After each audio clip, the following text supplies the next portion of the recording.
Okay, it's official. I mean, it's always been official, but it is officially official that this retard just flat out lies and makes stuff up when he's making videos. We're continuing to talk about this Alex O'Connor thing in reference to Avery, right? And his responses. Apparently, Avery made that video that I covered in my last video covering the debate. Alex O'Connor responded to that video with a comment, and now Avery is debunking, quote unquote, what Alex said. And I got to this point where he starts talking about the Hebrew word adonaic and how it means that the Lord in Psalm 40. You know what? We'll get to it. Let's see what he says. It is the stupidest thing I've ever heard in my life. He goes on to say this. 2, Hebrews has a tendency of taking OT concepts and applying them to Jesus, even though the Old Testament passage was not about Jesus at all. Most interesting here is Hebrews 1:8.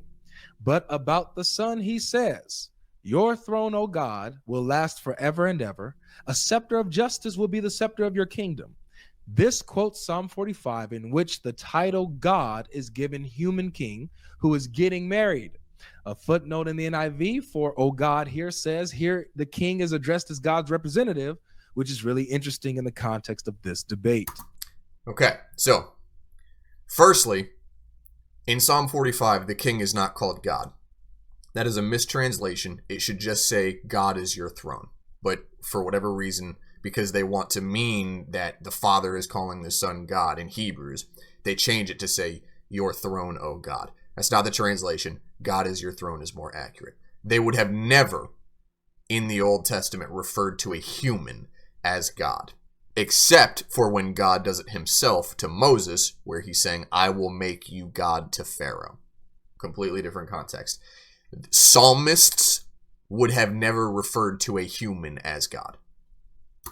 You say that since Hebrews quotes a psalm in which Lord is applied to Jesus, but in the psalm referred to Yahweh, Hebrews must be saying Jesus is Yahweh. By that logic, since the psalm quoted immediately prior applies God to Jesus, but in the psalm it refers to an earthly king, Hebrews is saying that Jesus is that earthly married king. That can't be right. And while Alex is wrong about the earthly king being called God, he is correct in that if you're going to say that Hebrews applies a quotation about God to Jesus means that he's God, if that's the claim that you're going to make, then in the entirety of Hebrews, you have to apply that in every instance, which means that Jesus would also be David, would also be Solomon, and would also be God. Because that's what that would have to be, seeing as how there's, I think, 3 or 4 different Old Testament quotations in Hebrews 1.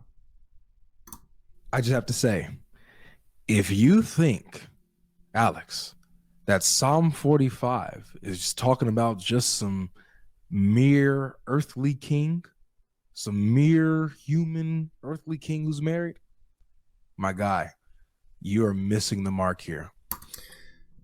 Oh my God, this is so arrogant. He is entirely wrong in what he's about to say. And he's so arrogantly wrong, it actually pisses me off. Avery is a freaking moron. Hands down. Listen to what he says. First of all, let me show you in the indications, one, that he's not just a merely earthly king. And it's not simply that he's called God, referred to as Elohim. That's not necessarily just it. Because he's not just simply God's representative. He himself is God. And let me show you why. Because in verse 11, it says this about the king, about the bride, says, let the king be enthralled by your beauty. Honor him, for he is your Lord. Now, why is this significant? This is significant because in the Hebrew, the words here for he is your Lord is adonaic. Adonaic. Now, why is this significant?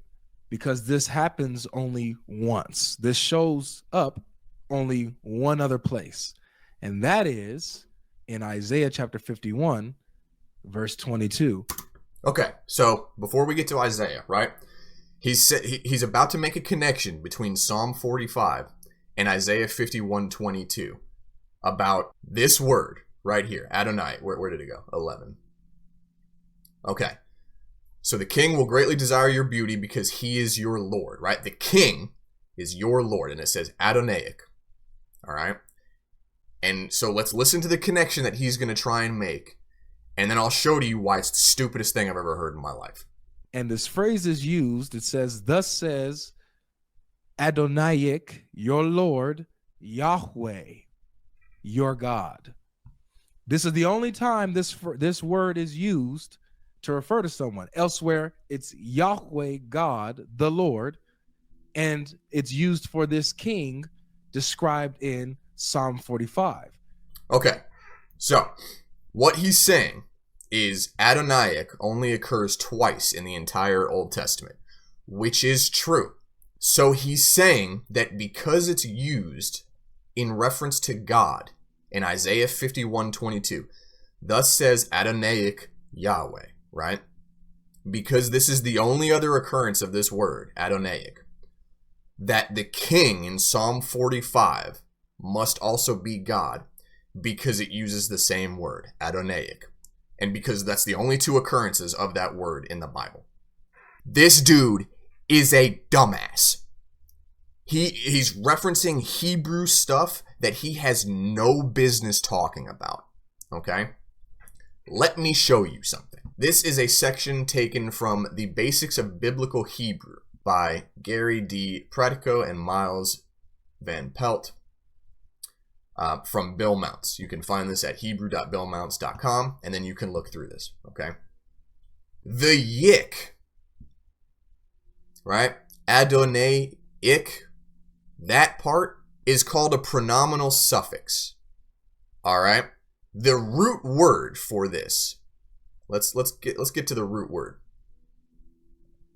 The root word is adon, right? Which means Lord, master, or owner, okay? And that can apply to either humans or God.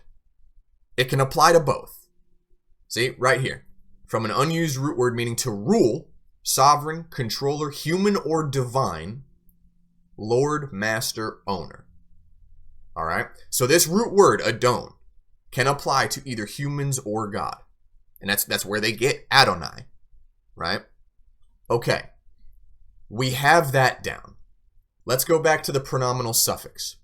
There is different forms in Hebrew, right? There's first, second, and third person. There's singular or plural, and there's masculine and feminine, okay?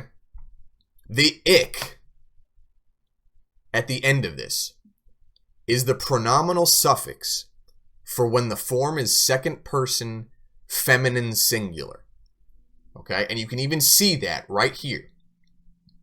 Second person feminine singular, all right? It's the same form in Isaiah 51:22. Second person feminine singular. The only reason those two words are the same is because those are the only two occurrences in the Old Testament where the second person possessive address is being spoken to a woman. Okay, let me repeat that. The only reason this word is the same in Psalm 45 and Isaiah 52 is because there's only two times in the entire Old Testament where the second person possessive address, so the words your Lord being spoken to someone, is used and apply to a woman. In Psalm 45, they're talking to the princess, right? The king will greatly desire your beauty because he is your Lord, worship him. The daughter of Tyre will come with a gift and will seek your favor. Glorious is the royal daughter within the palace, right? So this is speaking to the princess. Hence the ik. Because the ik, this is the suffix right here. This is the root word. Hang on. This is the root word, right? And normally if it was just adon, instead of this character here, there would be like a kind of like a vertical bar character right after it. So this is the root word adon. This next character right here, that's the possessive. So that lets you know that it's talking in a possessive sense to someone. And this is the pronominal, this is the suffix right here, this very last character. And that is the ik. That is what references second person feminine singular. See, right here. That's how you know it's being addressed to a woman. Okay? Again, Psalm 45, it's talking to the princess. It's addressed to a woman. Your Lord, addressed to a woman. Isaiah 51:22. This context here is that Jerusalem, or Zion, however you want to put that, is who is being spoken to. And that is always metaphorically female. Jerusalem is always metaphorically depicted as female, which is again why adonaic is the form of the word used here, because it's talking to Jerusalem, metaphorically female, and saying your Lord, the words your Lord. All right? Again, second person feminine singular. This is the only two spots in the Old Testament where a female is being addressed and your Lord is the words that are spoken. In all other instances, a male is being spoken to, a human male, okay? There's never anywhere in the Bible where your Lord in reference to God is spoken to a male. In all other instances, they would use the Lord, your God, the Lord God, right? So the specific construction, your Lord, is never used when referencing God to a male. It is only ever used here when referencing God, when spoken to Jerusalem, metaphorically female. All right? So, what I've had to do to prove my point is go to 1 Samuel 26:15. And this is David speaking to Abner. And he says, so said David to Abner, are not a man you who is like you in Israel? Then why not have you guarded unto your Lord the king? And this is talking about the human king. For came in one of the people to destroy the king your Lord. Right? Now this is the second person masculine singular form of the word adon. Right? Psalm 45, Isaiah 51. Second person feminine singular, right? 1 Samuel 26 here. Second person masculine singular. Adonaica. Not yik, ka, right? This is the suffix for that. It's kind of difficult to see. I'm going to zoom in a little bit. But it's got like this little cross under the pronominal suffix, right? Adonaica. Not adonaic. Second person masculine singular, okay? Let's jump back to Psalm 45, because this is going to prove my point once again, right? The ka is for masculine singular, second person masculine singular. The ik is for second person feminine singular. The beginning of Psalm 45 is speaking to the human king, the male king, right? So we'll just pick a verse, right? 5. Your arrows, hiseka. There it is. The same pronominal suffix with that little cross under it, right? Your kingdom, malkuteka. There it is again. Same cross, right? Second person masculine singular. Your throne, kisaka. Second person masculine singular. Same character with a little cross under it, right?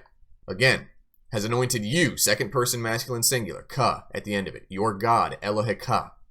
Second person masculine singular, right? The ka is the pronominal suffix for when a man is being spoken to. Let's contrast this with when he starts speaking to the princess in 10. Listen, daughter. This is when the princess starts being spoken to. Incline your ear, ek. It's not ik. It's for whatever reason this one is spelled ek, but ek. Same pronominal suffix. Okay. Your own people, ek. Your father, ek. This is actually ik, right? Again. Same pronominal suffix, though. That 7-looking character with 2 dots under it. All right? Let's see. Your beauty, ek. Okay? The word in question, adonaic. Your Lord. Second person feminine singular. There's the pronominal suffix, right? Your favor, ik. All right, so we see all over the place where when the princess is being spoken to, any kind of possessive, your beauty, your favor, right? Your own people, the ek is being used.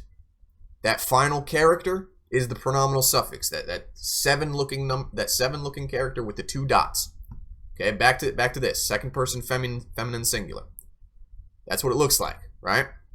And in every instance where the possessive is being used, when speaking to the princess, that's the character used. In the prior verses, when it's talking to the male king, it's using the second person masculine singular with that little cross or whatever you want to call it, right?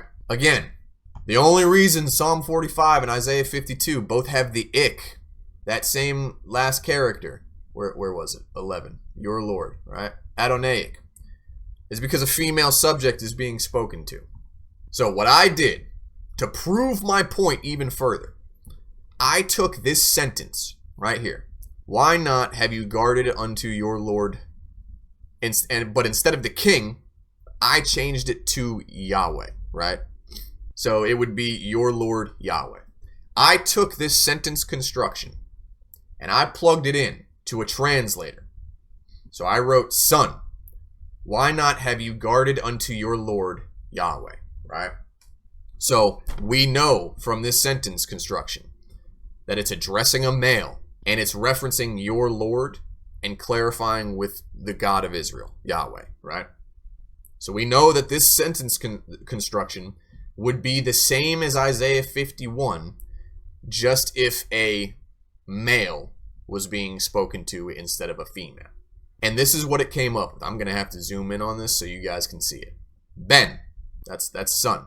I'm not fluent in the transliteration for Hebrew, but Madua lo shamarta, which I think is from the root shema. El adonaic. All right, remember the ka, like I was talking about? The ka, the same thing when he's talking to the king. Your arrows, ka. Your kingdom, ka, second person masculine. It's got the cross under the 7. There it is, right there. There's the whole word. This sentence construction is addressing a male and referencing God. Same sentence construction. And just for kicks, I took this, the Hebrew, and I plugged it back in to a Hebrew to English translator. Same pronominal suffix. And again, I got, son, why did you not guard your Lord Yahweh? It's a little different than what I typed in. Why not have you guarded unto your Lord? I think it's turning it into more readable English. But that's my whole point here. Just because this word is the same does not mean that the king is God. Okay? It just means that this is the only 2 occurrences of a woman being spoken to with the second person possessive construction, your Lord. This dude is lying through his teeth. He's either an absolute idiot who has no business, like I keep saying, trying to teach anyone scripture. Okay, this dude is a retard. So he's either an absolute idiot or he is just flat out lying for the sake of seeming like he knows what he's talking about, which he doesn't. Anybody who knows that you guys are anybody who watches Avery, okay? Any of you 335,000 dummies out there who think that this dude knows what he's talking about. Look at this freaking retard, Wes Huff. He's another one. Exegesis on point. All right? All of you morons who listen to this dude and think he knows what he's talking about, you're listening to someone who couldn't pass a first grade biblical Hebrew test. Couldn't pass it. Wouldn't have any idea what he's looking at. And this whole argument, this adonaic argument, proves what I'm talking about. This word is not significant other than it's the root word adon with the possessive being spoken to a woman. And that only occurs twice in scripture. It has nothing to do with referencing God. This sentence could be completely different. If this sentence in Isaiah was referencing a human king and it says, thus saith your Lord, let's just say, David or Solomon, right? Whoever the king is at that time. Thus says your Lord Solomon. This word would not change. Thus says your Lord David or Solomon, whatever. This word would not change because it would still be being addressed to Jerusalem or Zion, whichever you want to think of it as, which is metaphorically female. It would still be a second person feminine singular address. So replace God or Yahweh here with whoever you want. Thus says your Lord Abraham. It literally doesn't even matter. Anybody. It can be anybody. Thus says your Lord Shaquille O'Neal. It literally does not matter who the subject is. These words are being spoken to Jerusalem. Metaphorically female. So this construction, this adonaic, would still be the same. Like, I can't stand this dude. He just makes shit up all the time. He's an idiot. He has no idea what he's talking about. Absolute buffoon. This isn't just some mere human earthly king. This is Yahweh. No, it isn't. You are a retard. You are so down, you need a ladder to get to the basement. That's how stupid you are. Oh my God.